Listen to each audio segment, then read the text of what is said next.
Friends, ಎಲ್ಲರಿಗೂ ನಮಸ್ಕಾರ. ನಿಮ್ಮೆಲ್ಲರಿಗೂ ನನ್ನ ಯೂಟ್ಯೂಬ್ ಚಾನಲ್ಗೆ ಸ್ವಾಗತ. ಫ್ರೆಂಡ್ಸ್, ನಾನಿವತ್ತು ನಮ್ಮ ಮನೇಲಿ ತರಕಾರಿ ಮತ್ತು ಸಬ್ಬಕ್ಕಿ ಸೊಪ್ಪು ಹಾಕಿ ಉಪ್ಪಿಟ್ಟು ಮಾಡಿದ್ದೀನಿ. ಟೇಸ್ಟ್ ಮಾತ್ರ ತುಂಬ ಚೆನ್ನಾಗಿ ಬಂದಿತ್ತು. ಬನ್ನಿ ರೆಸಿಪಿ ಹೆಂಗೆ ಮಾಡೋದಂತ ನೋಡ್ಕೊಂಡು ಬರೋಣ. ಈಗ ನಾನು ಬಾಣಲೆಯಲ್ಲಿ 1.5 ಕಪ್ಪಷ್ಟು ರವೆ ಹಾಕ್ಕೊಂಡು ಚೆನ್ನಾಗಿ ಹುರ್ಕೊಳ್ತಾ ಇದ್ದೀನಿ. ಈಗ ಚೆನ್ನಾಗಿ ಹುರ್ಕೊಂಡು ನಾವು ಪಕ್ಕಕ್ಕೆ ತೆಗೆದಿಟ್ಕೊಳ್ಳೋಣ ಒಂದು ಪ್ಲೇಟಲ್ಲಿ.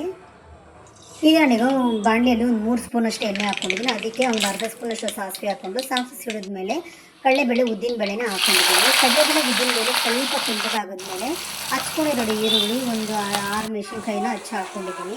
ಅದಕ್ಕೆ ಸ್ವಲ್ಪ ಕರ್ಬೇವು ಸೊಪ್ಪು ಹಾಕ್ಕೊಂಡು ಈರುಳ್ಳಿ ಸ್ವಲ್ಪ ಪಿಂಕಿಶ್ ಆಗೋರು ಫ್ರೈ ಮಾಡಿಕೊಂಡು ಈಗ ನಾನು ಇವಾಗ ಅದಕ್ಕೆ ಹಚ್ಕೊಂಡಿರೋ ಟೊಮೆಟೊನ ಹಾಕ್ಕೊಂಡು ಚೆನ್ನಾಗಿ ಫ್ರೈ ಮಾಡ್ಕೊಳ್ತಾ ಇದ್ದೀನಿ. ಇದ್ರ ಜೊತೆ ನಾನು ನೋಡಿ ಕ್ಯಾರೆಟ್ ಬೀನ್ಸ್ನ ಚಿಕ್ಕದಾಗಿ ಹಚ್ಕೊಂಡಿದ್ದೀನಿ ಫ್ರೆಂಡ್ಸ್, ಅದನ್ನು ಹಾಕ್ತಾಯಿದ್ದೀನಿ. ರುಚಿ ತಕ್ಕಷ್ಟು ಉಪ್ಪು ಹಾಕೊಳ್ಳೋಣ. ಇದನ್ನ ಸ್ವಲ್ಪ ಚೆನ್ನಾಗಿ ಫ್ರೈ ಮಾಡ್ಕೊಳ್ಳೋಣ. ಚೆನ್ನಾಗಿ ಸ್ವಲ್ಪ ಹಾಫ್ ಬಾಯ್ಲ್ ಆಗೋವರೆಗೂ ಚೆನ್ನಾಗಿ ಫ್ರೈ ಮಾಡ್ಕೊಳ್ಳೋಣ. ತರಕಾರಿ ಇದು ಸ್ವಲ್ಪ ಹಾಫ್ ಬಾಯ್ಲ್ ಆದಮೇಲೆ ಇದಕ್ಕೆ ನಾನು ಹಚ್ಚಿಟ್ಕೊಂಡಿರೋ ಸಬ್ಬಕ್ಕಿ ಸೊಪ್ಪನ್ನ ಹಾಕ್ಕೊಳ್ತಾ ಇದ್ದೀನಿ. ತುಂಬ ಜಾಸ್ತಿ ಹಾಕೊಳ್ಳೋದು ಬೇಡ, ಸೊಪ್ಪು ತುಂಬ ಆಗಿಬಿಡುತ್ತೆ, ಟೇಸ್ಟ್ ಹಾಕ್ಕೊಂಡು ಚೆನ್ನಾಗಿರಲ್ಲ. ಸ್ವಲ್ಪ ಅದು ಫ್ಲೇವರ್ಗೋಸ್ಕರ ಹಾಕ್ಕೊಂಡ್ರೆ ಸಾಕು.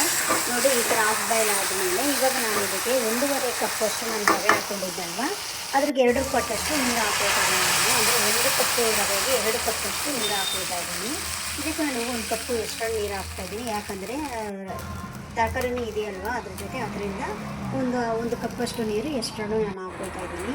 ಇವಾಗ ನೀರು ಚೆನ್ನಾಗಿ ಕುದ್ದಿ ಬಂದಿದೆ. ಇವಾಗ ಅದನ್ನು ರವೆ ಹಾಕ್ಕೊಂಡು ಚೆನ್ನಾಗಿ ತಿರ್ಗಿಸ್ಕೊಳ್ತಾ ಇದ್ದೀನಿ. ನೋಡಿ ಈಗ ಚೆನ್ನಾಗಿ ಮಿಕ್ಸ್ ಮಾಡ್ಕೊಂಡ್ಮೇಲೆ ನಾನು ಇವಾಗ ಒಂದು 5 ನಿಮಿಷ ಇದನ್ನ ದಮ್ಮಿಗೆ ಇಟ್ಕೊಳ್ಳೋಣ.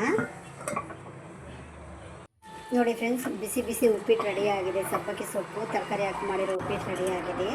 ನನ್ನ ರೆಸಿಪಿ ನಿಮ್ಗೆ ಇಷ್ಟ ಆಗಿದ್ರೆ ಶೇರ್ ಮಾಡಿ, ಕಮೆಂಟ್ ಮಾಡಿ, ಲೈಕ್ ಮಾಡಿ. ನೀವು ಒಂದ್ಸಲಿ ಮನೇಲಿ ಟ್ರೈ ಮಾಡಿ ನೋಡಿ ಹೆಂಗಿತ್ತು ಅಂತ ನನಗೆ ಕಮೆಂಟ್ ಮಾಡಿ. ನನ್ನ ಯೂಟ್ಯೂಬ್ ಚಾನಲ್ನ ಸಬ್ಸ್ಕ್ರೈಬ್ ಮಾಡೋದು ಮಾತ್ರ ಮರಿಬೇಡಿ. Thank you. Bye bye.